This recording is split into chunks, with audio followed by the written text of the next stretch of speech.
but there might be a bit of a discrepancy, so that way it doesn't cause any hiccups. And they were like, yeah, that's, of course, it's fine. Just message us when you get there, and then I'll confirm with the school before you get there and make sure that everything is fine. And I was like, yeah, of course, all right, I'll text you when I get there. So I texted them like as soon as I got like literally right literally at the freaking building, and then I freaking entered, and then I was like, all right, let's get everything started before it gets too freaking late. I don't want any time being wasted. It's already near the freaking start of the school day.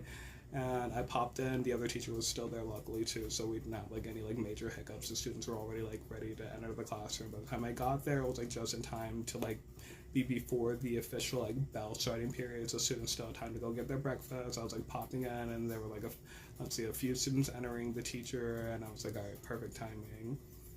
They were like, you know what, that's fine, have a great day, and we'll chat with you later. Then we connected about canceling the shift for the following day. They were like, that's fine, feel better. And I was like, all right, that's freaking great. I'm glad we've still got our freaking cute flow where I can communicate with them and everything's freaking great, and then we can cover things ahead of time so that it doesn't cause any hiccups. Now, I'd gotten home, and when I had gotten home from that work day, I literally felt extremely freaking sick, you guys. Like, it was, like, to the point where I was, like, I felt like I had literally not taken any days during the week before to literally rest and recover. It just felt like it was, like, all hitting again.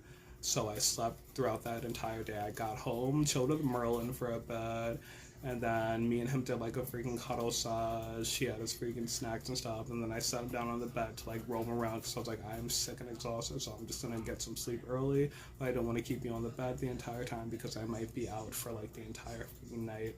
I fell asleep like around like 6 o'clock in the afternoon, and then I think I woke up the next day around like 2 p.m. or so.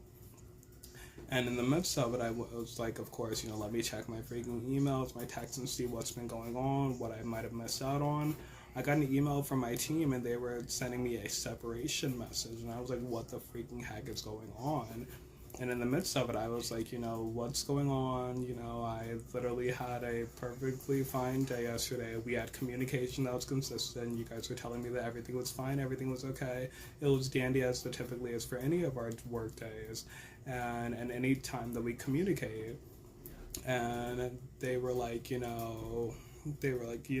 didn't follow the policy or something and stuff like that. And I was like, no, I followed the policy. I followed our agreement that we said, because we had this little like agreement notion sent out like a few weeks prior. And I was like, I followed my end of the agreement. I even quoted from the agreement that we had the rules that I followed, and I was like, I upheld my end of it, and you guys didn't uphold your end. So what's going on? I ended up having to reach out to the freaking